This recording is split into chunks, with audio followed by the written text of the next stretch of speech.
I used to really struggle with paper clutter. It was like my nemesis. It was everywhere, piles for days. And usually when I'm hired by clients to help them organize, it's paper that they need the most help with. So there is a 5-step process that you can do, 5 quick and easy systems that will eliminate paper clutter for good. Not only can you use this system to sort through years worth of old paper, but it's going to help you never have paper piles ever again. It really comes down to having 5 different categories for your paper and assigning each of those a home. The first is action. This means where you're dropping the mail or important papers that you have to deal with. The next is short term. So these are papers you've already dealt with but don't need to be filed forever. So paid bills or monthly statements. The next one that you have is long term. That's where you're going to put contracts, taxes, things that you're keeping for at least 7 years. You need a memory bin and you need a reference file or a reference bin. And I'm going to share with you now how to create each of these, and you can do it all from things from the dollar store. This video is a collab, part of the Clutter-Free January. I'm going to put a link down below to all the other YouTubers who are going to share their paper decluttering and organizing tips. So make sure you check that out. So the first thing you have to do is create an action folder for as soon as you come in the house for those important papers like mail or other paper that you have to deal with. And this is where the different organizing styles is the most important for this action file more than any other space. And the reason is, if you're a visual organizer and you're piling your papers, horizontal is hidden. So papers stacked like this, they're completely hidden, so you're gonna forget about them. Vertical is visual. So it's really important that we take the piles off the counter and put them up on a wall. I love having magazine racks for this for visual organizers, but you can create your own from the dollar store. I just grabbed a board from the dollar store. I think it's a canvas or something. Anyways, and some wire baskets that go over the door. I quickly stained the board and then just slid the one basket over the top. Then using my needle nose pliers, I bent the holder back and forth to break off the over the door holder, and then use the pliers to bend the top into a hook so I could hang it from the basket above. I use these little wooden labels from the Dollar Tree. I just have one for pay and one for file. I hot glued them on, and this makes it practical and pretty. In just a few minutes, I created this really functional, vertical paper organizing system that's perfect for dropping in your mail or those papers that you have to deal with. If you're not into DIY, I get it. I don't want you to overthink this. Really what you need is just some hooks on the wall and some simple dollar store baskets or a basket that you already have that you can hang onto the wall. This is perfect for macro visual organizers to toss in their paper, but if you want to get a little bit more detailed, you can add file folders to this. You can make a file folder more visible by cutting out a corner of it and taping this edge to make like a little pocket for papers to go in. And you can make it fit any decor by covering your file folder with scrapbooking paper. I just have some scrapbooking paper here. I laid it on top, I cut it out, and I used a glue stick to attach it. You can also make sure that you add big labels so it's really obvious, but how cute are these little folders? It's still really visual. It matches the decor so it doesn't feel like clutter. And because you have this little cutout, you can see the paper that's inside as another cue and visual reminder. This is the action file that I use in my home because I'm a hidden organizer. I don't want to see any of my paper. So I just have this little organizer. Again, you can find them at the dollar store, and then 2 folders, one for me and one for Joe. I use scrapbooking paper to make it pretty, fast, easy, drop it in. So simple, you guys. That's what your action files should be. Really, really simple. But the trick to your action file is to set a date with yourself every single week to empty it and go through it and deal with the paper. And that leads me to the second system, which is your short-term system. So every week when you go through your action folder, you're paying bills, you're looking at monthly statements, you have paper that you're like, all right, I've dealt with this, now it's time to file it. That's where your short-term system comes in. And for me, it's literally a box. It's a box because you don't want to use a filing cabinet for your short-term filing system. Short-term are bills that you've paid, like monthly bills, it's statements, it's things that maybe you're going to need for taxes, but it isn't things that you want to keep forever. And that's why it's so important to keep these papers separate. If you're a macro organizer like me, just toss them in a labeled basket, because as you're putting them in, January is on the bottom, and then February, and then March. So it's really easy to find things if you need to find it. But I have another system if you are a micro organizer. Micro organizers like to put things in a little bit more detailed way. So this is an accordion file folder from the dollar store. You can find these anywhere. They're really inexpensive. And go ahead and separate it by all the different categories that you want. You are not putting long-term files in here. These are things that you've dealt with, but you don't think you need to keep them forever, like your electricity bills, or your gas bills, or your monthly bank statements. That can all go in here, and you're gonna go through this or your bin, if you're like me and you just have a bin, at tax time. You're gonna take everything out then, you're gonna sort it then to things that you need for your taxes, and all the other stuff, maybe something has to go to long-term, but most of it's going to be shredded.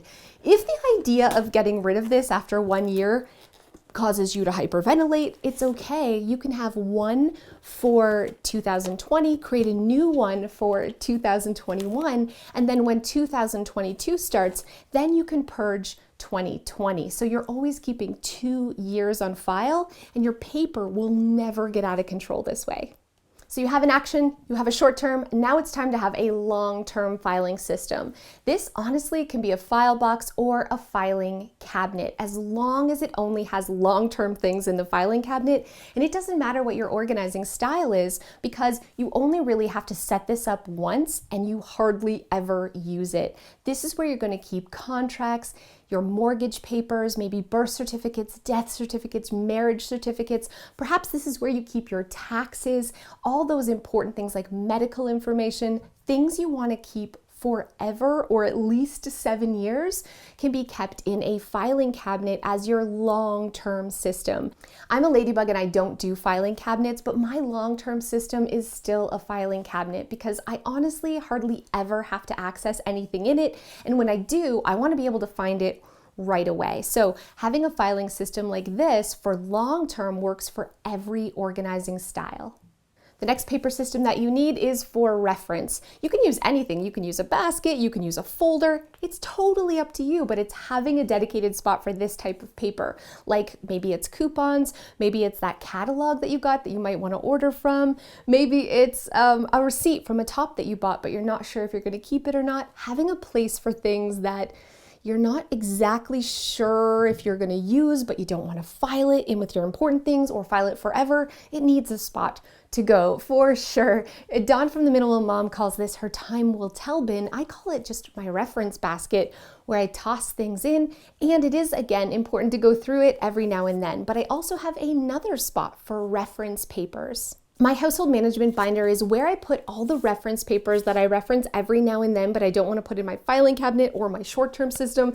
It's things that used to be on my fridge, like the doctor's phone number, or if I had a card from a contractor who did amazing work and I might want to hire them again, or the painter that I love, or my kids' school information. That's a big one. We have online school, so we have like 1 million passwords that we have to remember and all of those things. I store all of that in my binder. I also have the menus for all the places we like to order food that's in here.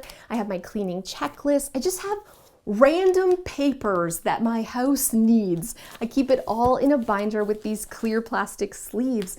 It isn't pretty, it isn't super amazing, but my household management binder is key to keeping paper clutter under control in my house. And last but definitely not least, having a system for memories. I recommend having one memory bin for each family member where you can put any special sentimental things that they might want to keep. And a lot of the time this also includes paper. We keep photos in our memory bin, handwritten cards, little notes that maybe Joe has wrote to me. It's a place for sentimental things to go, and kids have a lot. I keep my kids' paper in these accordion file folders here from Walmart, and I have one for each year, each school year. So photos, artwork, report cards, I don't know, anything that's paper related goes into here and it's sorted by grade. And when one of these gets full, that's when I have to make the hard decisions about what stays and what goes. So usually the kindergarten one is the fullest, grade 1, it's super packed, and then it gets less full as they grow, but it just gives a container, it gives a place for all of those important memories to go for my kids, and I have that memory bin for myself. If I have a little piece of paper that I want to keep, I just toss it in my memory bin too. Having a place for paper memories is so important so that you're not keeping a lot of paper clutter out of fear of losing something important and special. So the first thing you have to do is set up all 5 of these systems, whether it's just a basket or a binder or a bin or whatever it is that you want to use. You can always go back and make it perfect later. It's setting up these 5 different spots that are going to set you up for paper clutter success.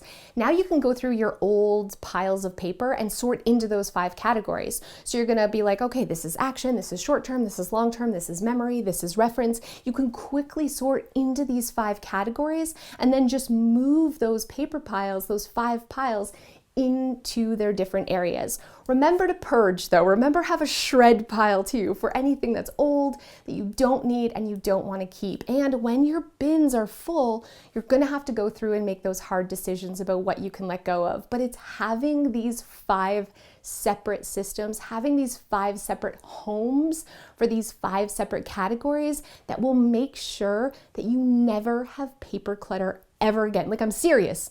And it makes sorting old papers super fast. I'm going to put a link to a printable down below that's going to show you examples of the difference between short-term papers and long-term papers, and also some little cards that will help you sort into 5 categories. So you can print them off, you can set them up, and quickly sort old papers. Again, if you're new to my channel, I'm Cass from Clutterbug. Hit that subscribe button for a lot more organizing videos coming soon. And don't forget to check out the collab. I'll put the link down below for you guys to see how other people organize and declutter their paper. We'll see you guys next time.